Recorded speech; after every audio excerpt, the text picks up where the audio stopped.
침묵 속에서 저희를 부르시는 하나님, 오늘 저희가 부름을 받았으니 하나님의 충만함을 채워서 하나님 보내시는 곳으로 갈 수 있도록 은혜 내려주시고, 저희들 혀끝에는 항상 복음이 녹아있게 하시고, 우리 영혼에는 한 영을 향한 열정이 식지 않도록 남다른 은혜를 부어주옵소서.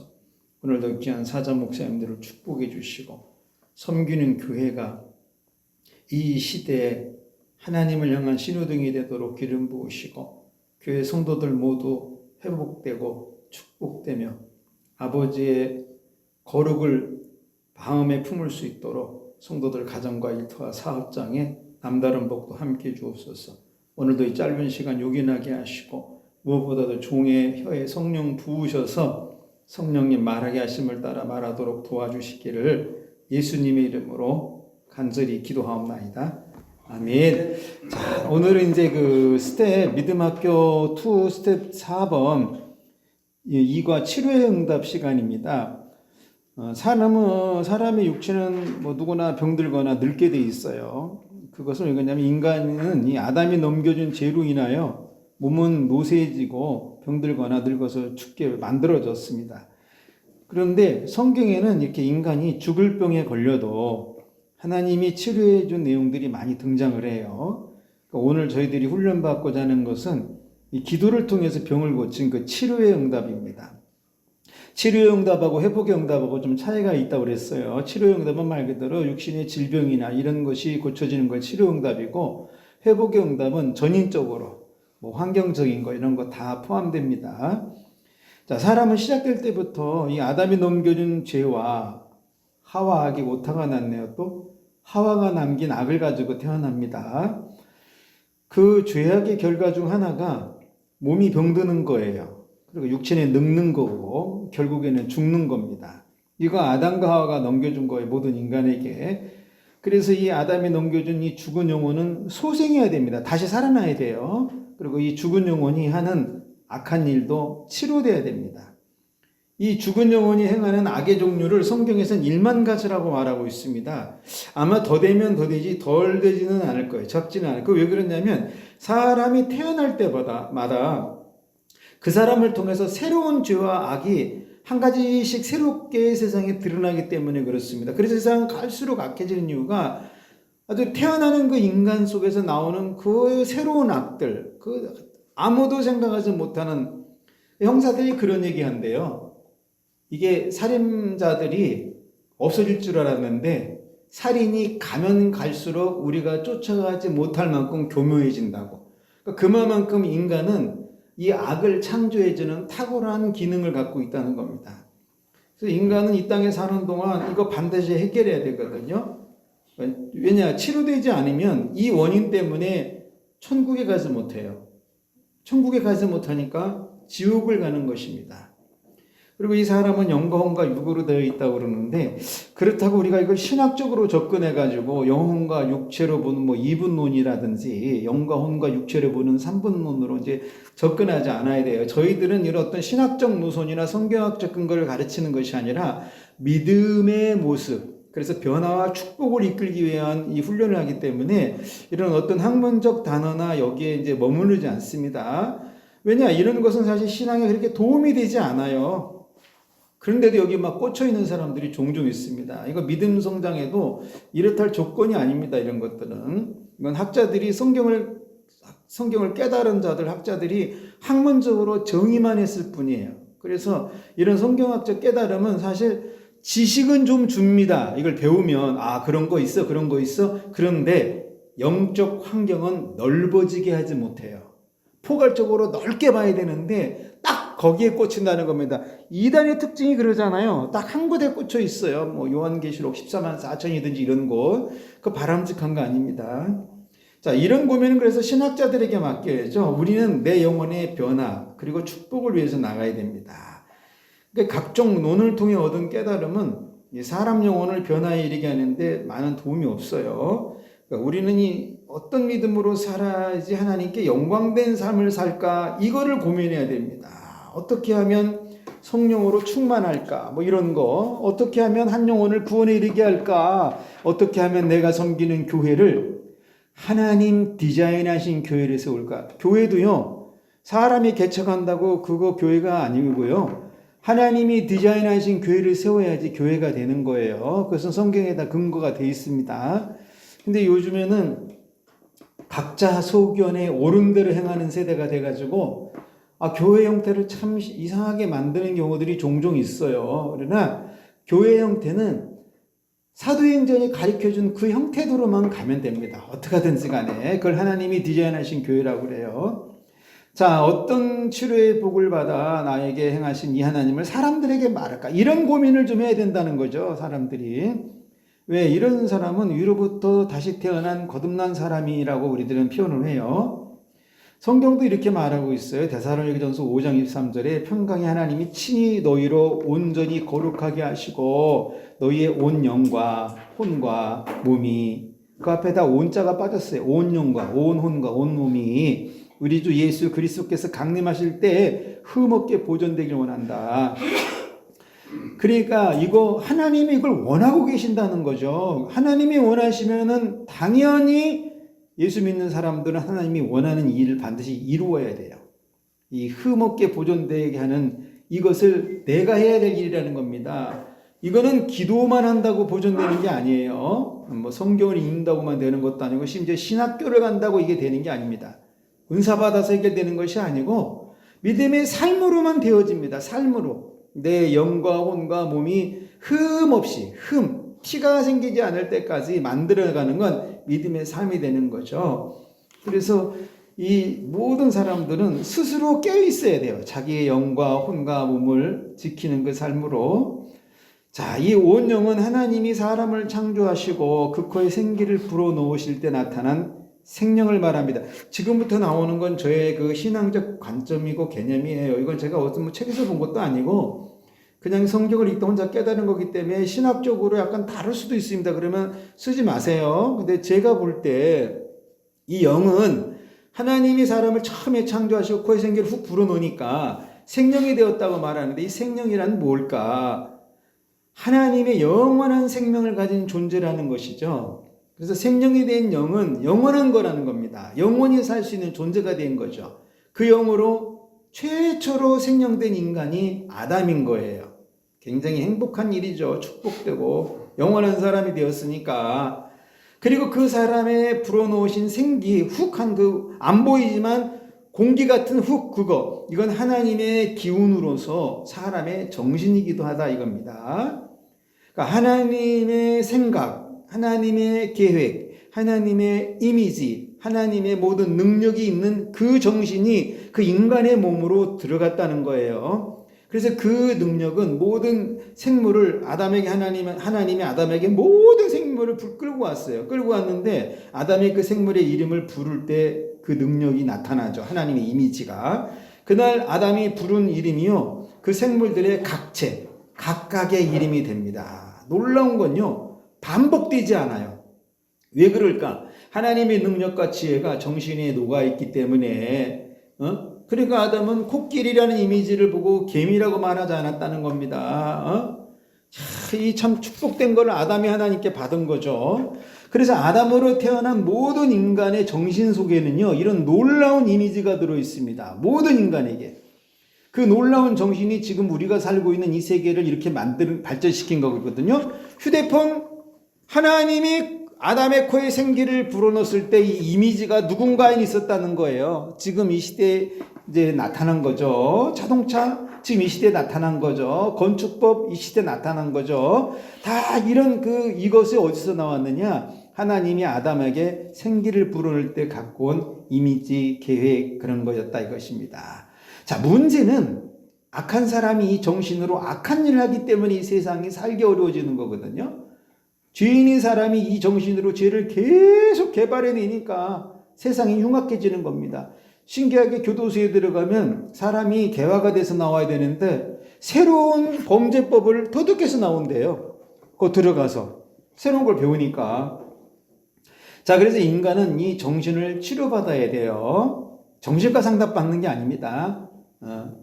약을 먹는 게 아니에요. 이거는 온전한 회개를 통해 죄사함을 받고 세상에서 돌아섬으로 영혼의 변화를 받는 거죠. 이게 치료의 응답이에요. 이게 정신도 치료되는.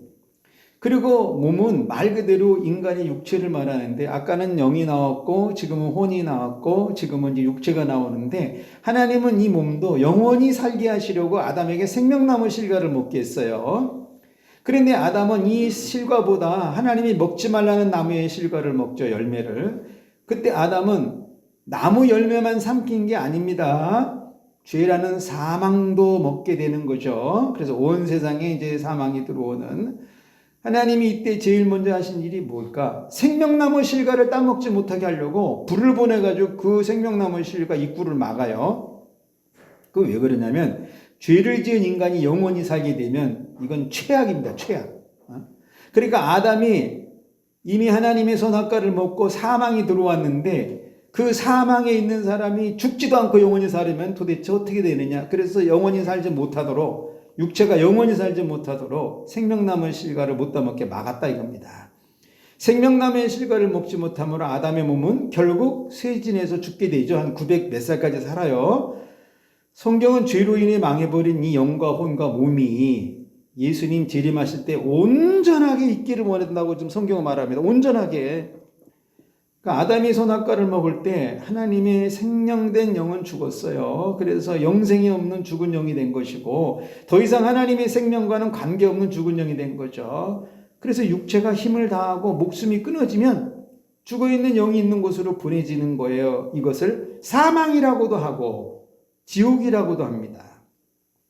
이것의 회복은 오직 예수 그리스도를 구주 세주로 영접하여 영원한 생명으로 다시 태어나야만 가능해. 다른 방법, 다른 길, 다른 내용은 없습니다. 오직 예수 그리스도만이에요. 뭐 다른 종교에서 들으면 기분 나쁠지 모르지만 성경에 그렇게 기록했기 때문에 우리는 그걸 믿는 거죠. 자, 이렇게 하늘로부터 다시 태어나는 것을 신학적 용어로 거듭남 또는 구원이라고 해요. 이것이 이루어져야 온전하게 흠없이 보존되는 조건을 이제 가진 겁니다. 이게 이제부터 시작해서 주님 만나는 그날까지 자기의 영과 혼과 몸을 아주 흠없이 보존해 나가는 일이 이제 스타트가 됐다는 거죠. 자, 그래서 뿐만 아니라 하나님이 넣어주신 이 생기인 이 정신도 온전히 보존돼야 돼요. 그런데 이 정신이 온전한 사람 만나는 게 갈수록 어려워집니다. 이 시대는요, 정신병자가 아닌데 정신이 온전치 않은 때죠. 얼빠진 인간들 너무나 많이 만나게 돼요. 이 정신은 말씀으로 의식을 변화시키고 생각을 새롭게 할 때 온전해지기 시작합니다. 자, 인간의 정신은 100% 온전해지지 못해요. 이미 아담이 넘겨줄 때 어디한가 스크래치가 나가지고, 그럼에도 100%에 가깝게 온전해지게 하는 것이 바로 믿음인 거죠. 믿음으로 이렇게 살아가는. 이 몸은 언젠가는 늙고 병들어 죽게 돼 있어요. 그때까지 이 몸을 보존하는 방법이 그럼 뭘까? 내 몸에 하나님의 영인 성령을 담고 살아가는 거죠. 내 몸 안에. 그래서 성령은 머리에 부어주는 것이 아니라 성경에 보니까 성령은 육체에 부어줍니다. 그러니까 육체, 이 몸 자체가 하나님의 전이 되어지는. 몸의 기능은요, 생육하고 번성하는 기능도 있지만 하나님의 성령이 거하시게 하는 성령이 전이 되는 기능도 있어요. 근데 이게 안 되니까 사람들이 자꾸 교회를 다녀도 여전히 옛사람으로 사는 거죠. 교회 갔다 가면 지옥 갈 수도 있어요. 안타까운 거지만.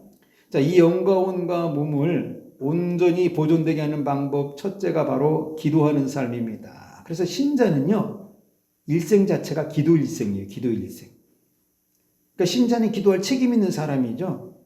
환경과 관계없이 그거 짊어져야 돼요. 바쁘다고 안 하고 슬프다고 안 하고 뭐 날구지도 않아, 이거는 책임자가 아닌 거죠. 기도는 모든 환경과 관계없이 꾸준히 하는 것이 신자의 책임이라 이겁니다. 그래서 신자가 가장 자주 사용해야 될 말이 우리 함께 기도합시다. 여러분 교회 교인들 한번 보세요. 우리 함께 기도합시다 하고 말하는 교인이 몇 명이나 있나. 깨우셔야 돼요.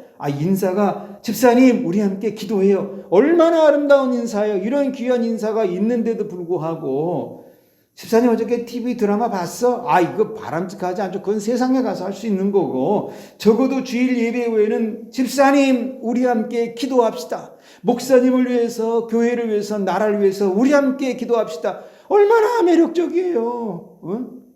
이거 몸에서 나옵니다. 자기 몸에서. 우리는 사실 하나님 잘 몰라요. 그러니까 기도해야죠. 홍해가 가르친 하나님은 우리가 얼마나 알아요? 4,000년 전에 이미 있었던 일인데도 잘 몰라요.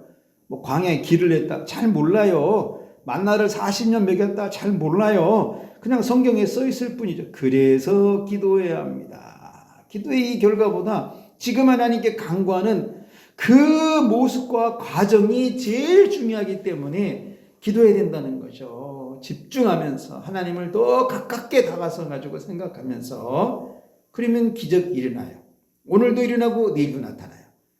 기도하는 중에도 일어나고 심지어 기도가 맞춰져도 나타납니다.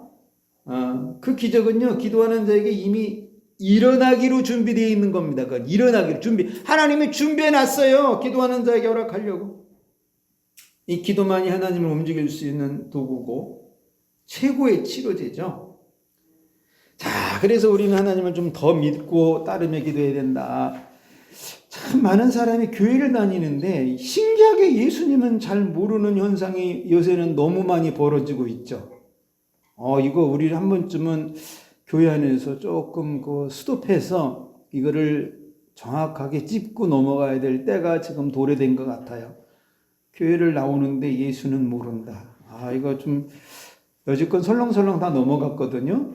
그러나 한 번쯤은 해결해야 된다. 그러니까 오늘 이제 훈련받는 모든 사람들은 예수 한 분을 바로 알기 위해 남은 인생을 걸어가야 돼요.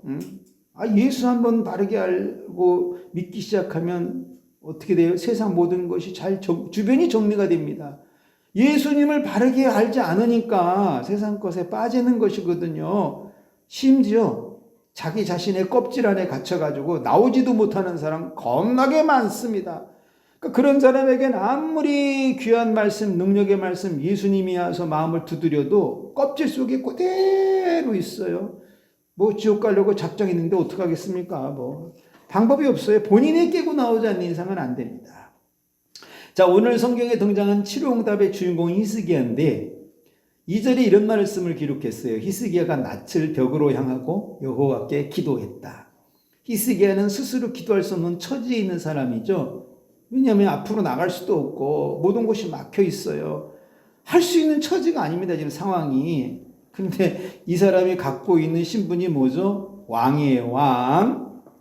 그런데 왕으로서도 할 수 있는 것이 하나도 없더라는 겁니다, 현실적으로. 왕이면 좀 여봐라! 이래야 되는데, 그거 하나 외칠 만한 힘이 없는 사람이에요, 지금. 그래서 벽 앞에다가 얼굴 갖다 대고 있어요. 근데 이런 상황에 지금 환경은 어떻게 되느냐? 아수르가 막 쳐들어와요. 이때 나라를 정비해야 되는 거 아니에요? 군대를 정비하고. 그런데 히스기야는 이런 급박한 상황에서 할 수 있는 게 아무것도 없습니다. 몸이 지금 중병에 걸려가지고. 그래서 하나님께 기도를 하고 있어요. 큰 중병. 그런데 히스기야는 그 마지막 남으니. 자, 여기서 참 놀라운 영적 힌트가 하나가 있는데요. 사람이 죽을 병에 걸려도 마지막 힘 한 가지가 하나가 있다는 겁니다. 그 하나. 숨이 깔딱깔딱 넘어가도 딱 그 하나.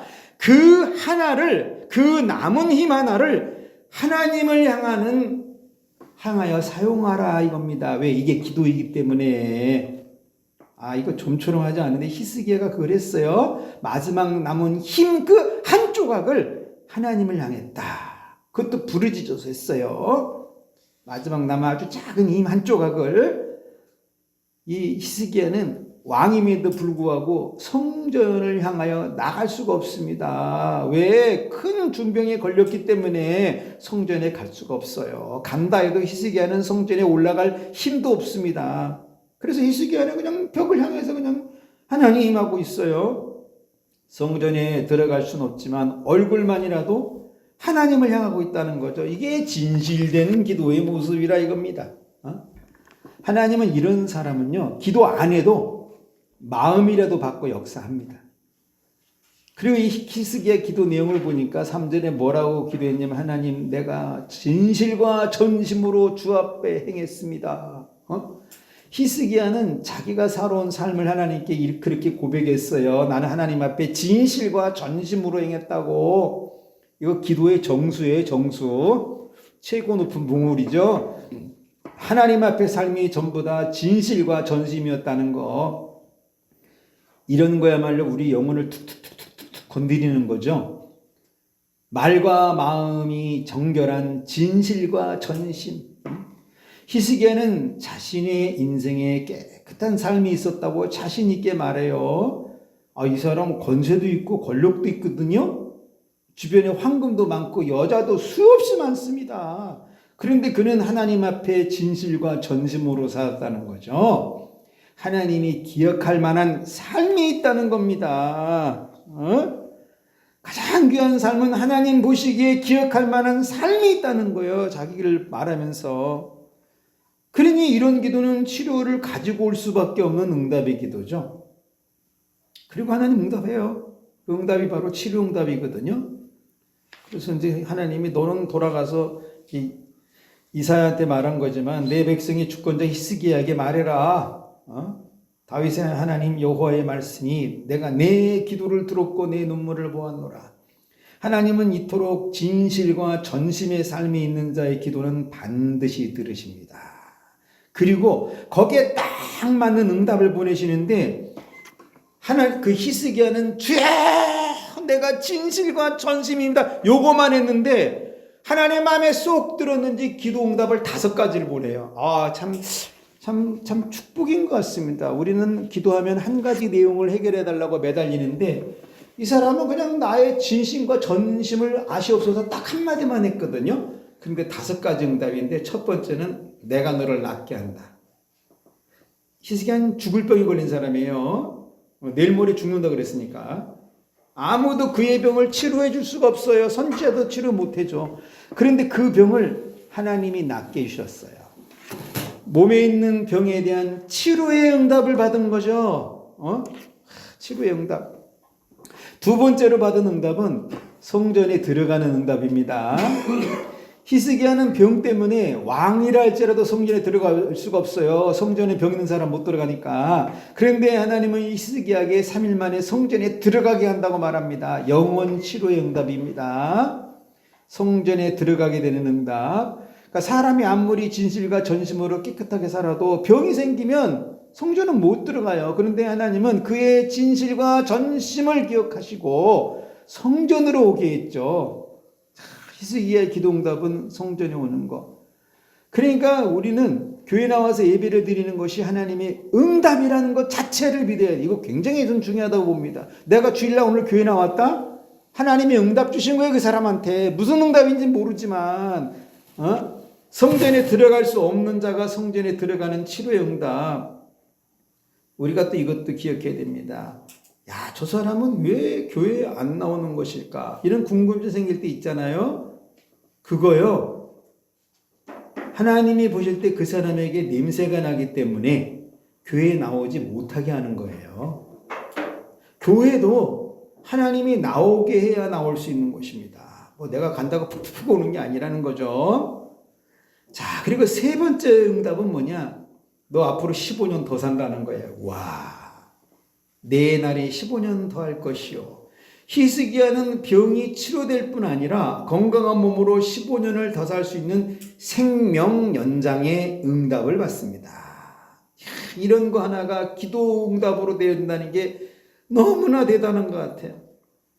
아니, 세상에 내 목숨을 15년 더 살게 해주는 게 어디 있어요? 의술 뭐 잘 나오는 무슨 의약품? 아니면은 뭐 건강 보조식품? 15년 연장 못 해줍니다. 그런 것으로 연장된 경우가 없어요. 인간의 생명을 연장시키는 분은 오직 하나님이 한 분인데 그 하나님의 손이 히스기야의 영혼과 가슴을 두들겼다는 겁니다. 죽을 병에 걸린 자가 아무리 그 약을 먹고 살아도 15년 더 살게 해주는 이런 거 없어요. 근데 하나님은 그렇게 해줬어요. 그래서 히스기야의 기도값이 뭐냐? 15년짜리입니다. 히스기야의 기도값은 15년짜리 기도예요. 그의 기도 속에 15년을 더 살게 하는 믿음이 녹아 있었던 거죠. 자, 그리고 네 번째 응답은 전쟁에서 이기게 돼요. 아수르가 막 침공해 옵니다. 지금 하필이면 이때 히스기야가 병들하고 죽게 생겼으니까 자 공격하자. 그런 일 많거든요. 왕이 시원찮으면 공격하는. 그래서 각 나라마다 대통령이 바뀔 때 제일 위험하거든요. 그때 대부분의 데프콘 1이라 그래가지고 각 나라에 다 군인들 비상 걸잖아요. 왜냐하면 그때 제일 위험하기 때문에. 자, 이스라엘 지금 전쟁에서 절대적으로 패할 위기에 써 있어요. 이렇다 장수도 없고 무기도 없어요. 그런데 하나님이 이기게 했죠. 성경에 참 재밌는 게 써 있어요. 아수르가 자기들이 히스기야에게 왜 패한 줄 모르고 지게 됩니다. 성경 보면. 그러니까 전쟁에서 칼 한 번 휘두르지 않고 이겨요. 세상에 이런 승리의 전쟁의 창세기 어디 있냐는 겁니다. 이게 바로 기도하는 자에게 있더라는 거죠. 중국 역사가요. 5,000년 동안 5,000번의 전쟁이 일어난 나라입니다. 쉽게 말하면. 그러니까 전쟁이 끝이 없는, 근데 거기에서 유명한 말이 하나가 나와요. 피를 흘리지 않고 이기는 전쟁이 최고의 전쟁이라고. 히스기야는 그걸 이뤘어요. 자, 그리고 다섯 번째 히스기야는 예루살렘 성전을 보호하게 되는 응답도 받습니다. 너가 이 성전을 새롭게 할 것이다. 신자는 교회를 보호해야 될 책임이 있어요. 근데 이 시대는 사람이 교회를 무너뜨리죠. 아주 매우 안 좋은 일입니다. 그런 사람은 안타깝게 히스기야의 중병이 옮겨갑니다. 교회 무너지게 하는 사람들은. 히스기야는 자신이 처지가 너무 불쌍해서 이것도 상자 오타가 났네요. 하나님께 간절히 기도한 것밖에 없어요. 그런데 그는 5가지나 되는 치료 응답을 받습니다. 생각자는 성전 문제, 전쟁 문제 그것까지 다 해결받아요. 그러니까 오늘 이렇게 훈련받는 분들은 뭐 해야 되느냐? 지금 한번 우리가 외치면 되는 거죠. 진실과 전심이 부족하면 지금부터라도 그렇게 살면 돼요. 이렇게 살다가 병들거나 절대 위기가 오면 하나님 반드시 치료해 줍니다. 우리는 병에 대한 기도를 너무 소홀히 취급할 때가 있거든요. 병을 또 너무나 불신앙적으로 접근하는 경우도 있고, 이거 둘 다 믿음 없어서 그래요. 병이 있으면 기도해야 되고 너무 소홀히 하면 안 됩니다. 자, 믿음은 병에 대해서 기도를 소홀히 하지 않는 거예요. 내가 죽을 병이 아니라도 병원에 가도 약도 먹을 수 있어요. 그러나 그렇지 않은 병에 노출되었다면 한 번쯤은 하나님 앞에 히스기야처럼 매달려야 돼요.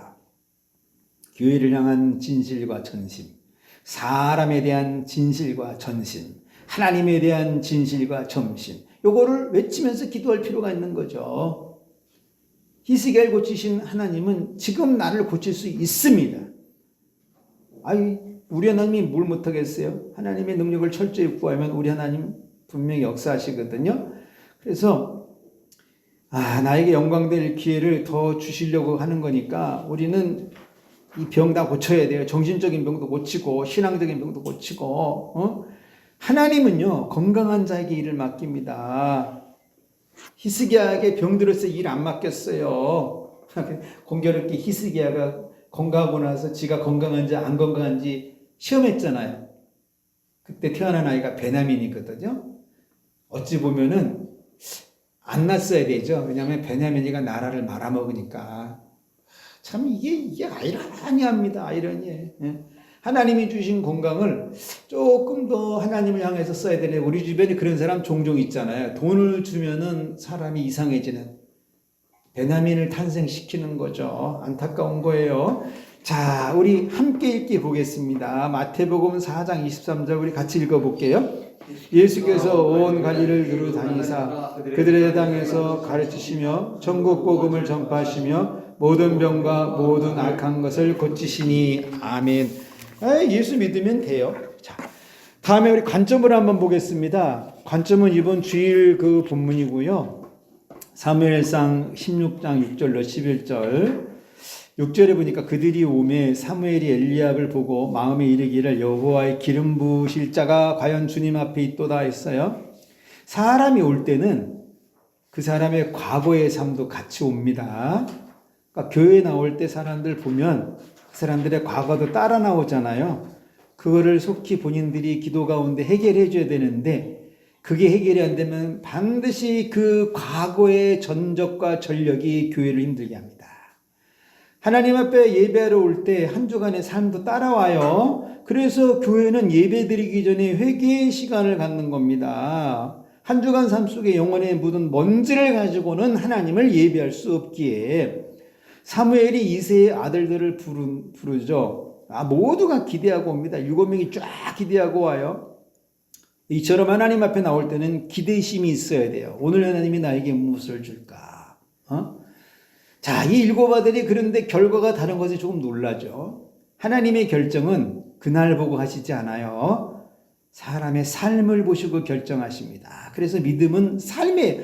제가 늘 말하는 게 믿음은 삶이다. 아주 죽도록 주장하고 있습니다. 믿음은 삶이에요. 사람들은 자기가 천국에 갈 줄 알고 오는데 정작 탈락하게 되는 것을 보게 되죠. 그건 왜 그럴까? 과거의 죄가 해결되지 않았기 때문에 그래요. 그래서 예수를 만나 이 죄를 온전히 해결받아야 합니다. 예수님을 믿을 뿐만 아니라 자기 죄의 사함을 분명하게 해야 된다는 거죠. 이 확신의 증거는 어떻게 하느냐? 성령의 역사가 있든지 성령의 충만함도 다 포함돼요. 왜냐하면 죄사함을 받는 자에게 하나님이 성령을 선물로 주신다고 그랬으니까. 자, 엘리압은 사무엘의 눈에 들 정도로 외모가 뛰어납니다. 외모가 좋은 것은 그 사람에게 복이죠. 심지어 감동도 되고 다른 사람을 감동을 준다면 그건 더 큰 복이에요. 그런데 하나님을 감동케 하지 못하는 것이 문제인 거죠. 사람은 하나님을 감동하게 합니다.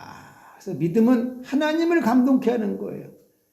엘리압은 하나님이 금방이라도 쓰실 사람처럼 참 준비된 사람으로 보여요. 그런데 하나님은 아니라고 그러시더라는 거죠. 믿음이란 이것을 볼 수 있는 눈이에요. 70년대만 해도 배가 나온 사람들 보고 다 사장님이라고 불렀어요. 근데 지금 강남에는 배가 나온 사람 그렇게 많지 않습니다. 왜냐하면 자기 관리를 안 하는 사람으로 보이기 때문에 살을 적당하게 찌웁니다. 그런데 하나님은 이런 외모적을 보시고 쓰시진 않아요. 마음의 신실한 삶을 보시고 쓰십니다. 그래서 주님이 쓰시는 사람은 하나님 마음에 드는 사람이에요. 일단 사람 눈에 들려면 외모를 잘 가꾸면 돼요. 그러나 하나님의 눈에 들리면 중심이 하나님 눈에 들어야 됩니다. 그 중심은 믿음의 삶이에요. 영혼의 정결함이고 성경도 써 있잖아요. 죽은 자나 산 자나 다 하나님 앞에 서는 날이 온다고요. 계시록이 이렇게 기록하고 있죠. 자, 7절 여호와께서 사무엘에게 이르시되 그의 용모나 키를 보지 말라. 내가 이미 그를 버렸노라. 하나님은 사람을 부르시는 분입니다. 오늘도 하나님은 사람을 불러요. 이제 그래서 오늘 우리가 여기 부름받아 왔습니다. 그리고 말씀하시죠. 그래서 교회는 복음으로 사람을 부르고 복음으로 사람 영혼을 채워야 돼요. 이 복음을 옷 입게 해야 하여 세상에 보내지는 곳이 교회입니다. 그래서 교회는 다른 것을 말하는 것이 아니죠. 교회는 언제나 하나님의 말씀을 전하는 것이어야 됩니다. 이 말씀을 전한 다음에 옆으로 빠지는 것은 외모를 말하는 것입니다. 복음은 분명 듣는 자가 있다는 거예요. 그날 사무엘은 하나님의 음성을 알아들었어요. 물론 어릴 때부터 들어온 하나님의 음성이니까 알아들었겠지만 하나님이 사무엘에게 말할 때 알아들었습니다. 아니 하나님 잠깐만요. 제가 볼 때 이 사람 외모가 끝내줍니다. 이 사람 택해야 돼요. 그럴 수도 있지만 사무엘은 하나님의 음성에 항상 영혼을 걸어놓은 사람입니다. 우리 하나님은 왜 불렀을까요? 사무엘이 사람을 잘못 세우는 실수를 하지 않도록 인도하신 거죠. 지금 사울왕 때문에 이스라엘이 혼란과 위기에 빠져 있어요. 이런 사람을 또 세우면 사람들은 사무엘을 보고 야, 저 사람 진짜 하나님의 음성 듣는 선지자냐? 이럴 수 있거든요. 그래서 하나님은 사무엘을 통해 실수하지 않게 하시려고 말씀하신 겁니다. 똑같아요. 왜 우리가 교회에서 복음을 전해야 됩니까? 세상에서 그들이 그 복음 붙들고 실수하지 않고 살게 하려고. 내 인생에 하나님이 개입하시면 그건 복이죠. 복. 그러니까 믿음은 내일에 하나님 개입하게 하는 거예요. 하나님의 관점은 사람이 보는 것과 다르죠. 겉을 안 보시기 때문에. 그래서 믿음은 눈에 보이는 것을 보는 게 아니죠. 성경도 써 있잖아요. 믿음은 보이지 않는 것의 증거라고. 그러니까 안 보이는 그 증거를 볼 수 있어야 되는데 우리는 인간인지라 이게 쉽지 않다 이거죠.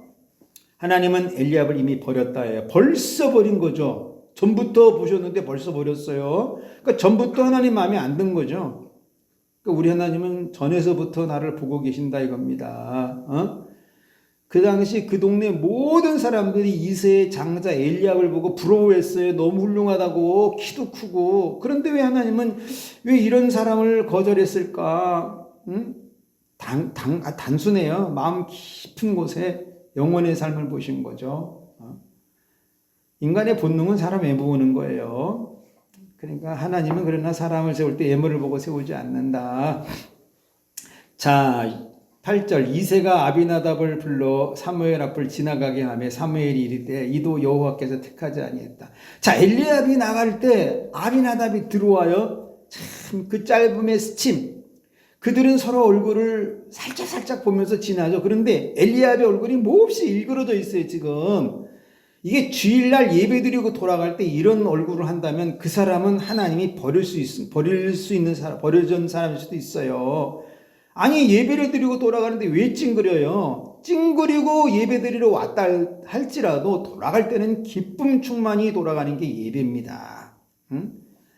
슬쩍 지나보니까 우리 형 엘리압 늘 대장 노릇하던 사람인데 사무엘이 택하지 않았다니까 얼량 마음이 불편스러운 게 그냥 눈에서 보이고 얼굴에서 보이고 다 보여. 얼굴에 쓰여 있어요.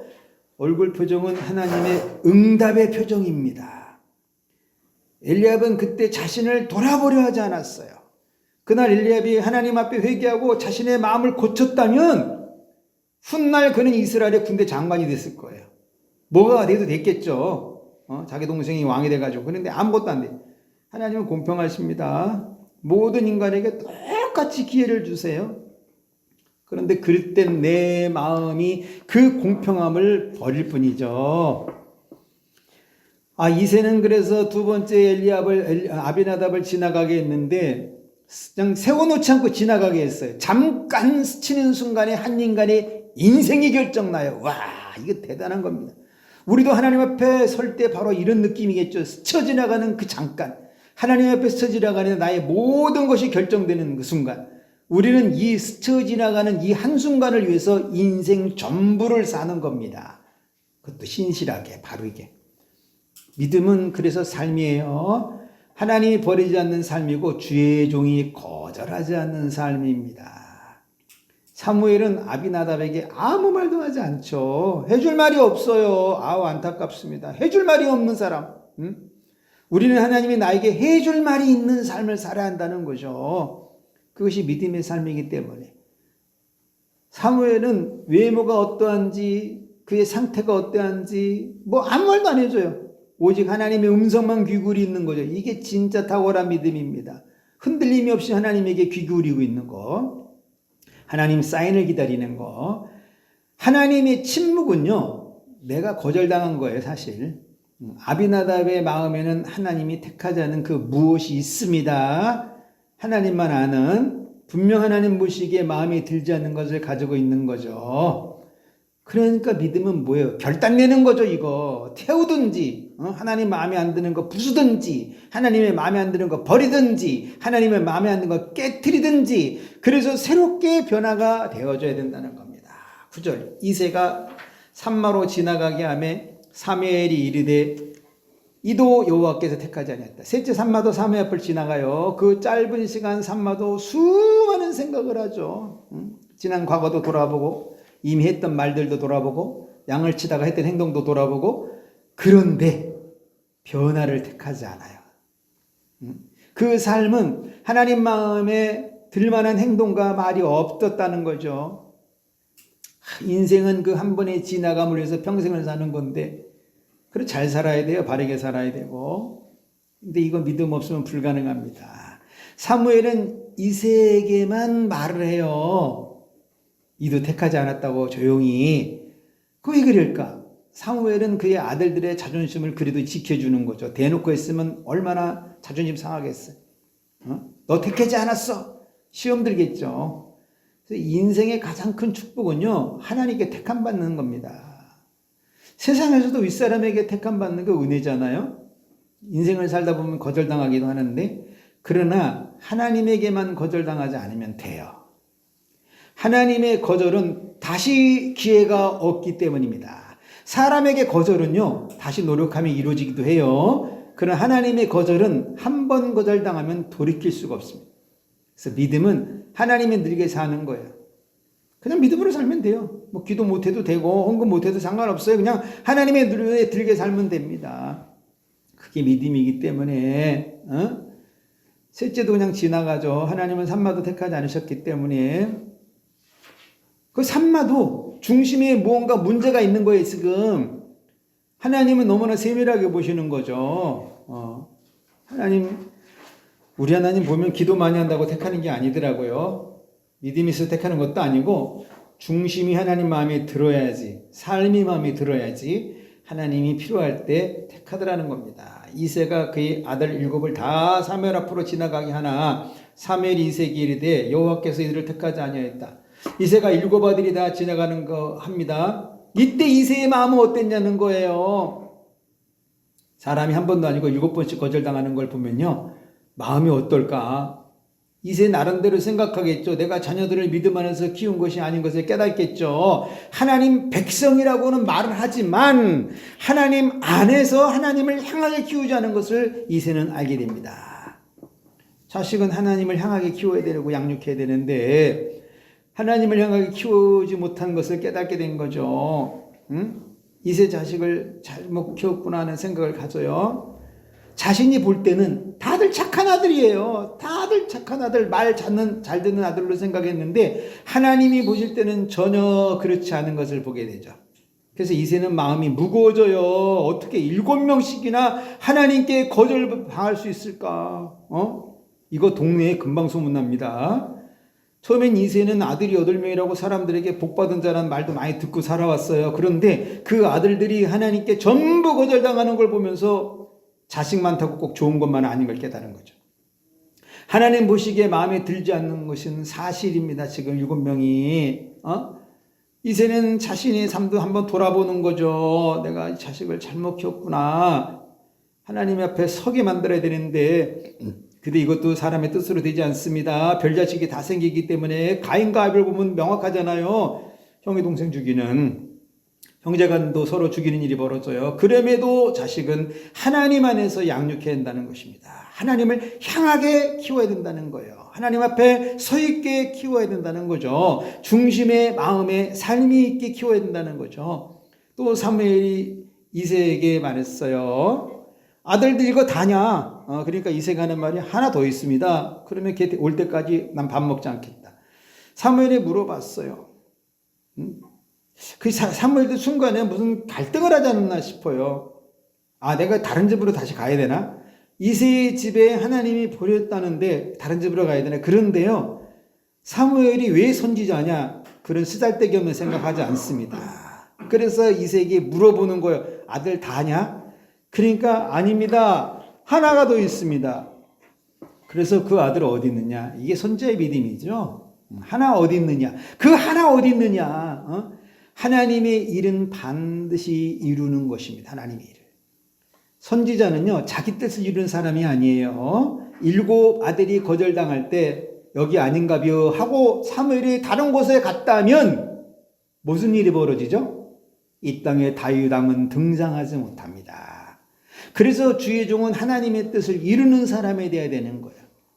이새의 대답은 말째가 지금 양을 지킨다고 그래요. 어느 한 곳에 지금 모여 있는 것 같습니다. 양을 이제 먹이기도 하고 치기도 하지만 지키기도 해야 되니까 뭐 이리때가 나타나기도 하고 뭐 여러 가지 일이 벌어지니까 모아놓고 이제 바라보고 있겠죠. 그 신자 주변에도 분명히 일이가 있어요. 유혹자들도 있고 이들을 지키는 게 복음이고 성령이죠. 그래서 성령 받게 됩니다. 복음을 믿고 따르게 해야 되고. 사무엘은요, 이 말자가 있다는 걸 듣는 순간 뭔가 대충 짐작을 했어요. 그래서 난 그거 올 때까지 밥 먹지 않겠다. 7명의 형제들도 다윗이 올 때까지 다 기다리고 있는데 이때 엘리압이 무슨 생각을 했을까? 이게 참 관건입니다. 설마 그 말제의 다윗이 택함 받았을 리가 없다 뭐 이런 생각을 하겠죠. 자기 눈에는 어린 소년이기 때문에 별로 기대하지도 않았을 거예요. 자, 근데 우리에게도요, 이 하나가 있습니다. 재도전이란 하나가 있다는 거죠. 믿음은 이것을 하나님께 드리는 겁니다. 재도전 그거 하나, 7개가 다 실패했어. 딱 하나에 남는 거 있거든요, 사람마다. 마지막 남은 그거 하나. 놀라운 것은 그거 하나가 하나님께 택해지더라는 거죠. 나의 가진 것 중 마지막 그거 하나. 사람마다 다 있어요. 나이는 중요하지 않습니다. 마채 첫째라고도 중요하지 않아요. 양을 치는 직업도 중요하지 않아요. 딱 하나. 하나님께 택함 받는 딱 하나. 그거로 역사를 일으키면 된다 이것입니다. 자, 그래서 우리 목사님들 꼭 승리할 수 있기를 바라겠습니다. 자, 기도하시겠어요? 하나님, 이 시대 마지막 남은 하나가 우리 귀한 사자 목사님들입니다. 우리 목사님들을 택해 주셔서 시대 말에 하나님 하시고자 하는 일이 만방에 펼쳐질 수 있도록 은혜 내려 주옵소서. 사람의 영혼을 살리는 것은 복음 외에는 없습니다. 죄를 씻는 것은 보혈의 피밖에 없습니다. 아버지, 우리가 그것을 붙들고 나가도록 도우시고 특별히 만남의 복을 허락해 주셔서 교회가 더 아름답게 세워지게 하시고 정말 교회가 교회되는 그것을 볼 수 있도록 은혜 내려 주옵소서. 감사하며 예수님의 이름으로 축복하며 기도합니다. 아멘.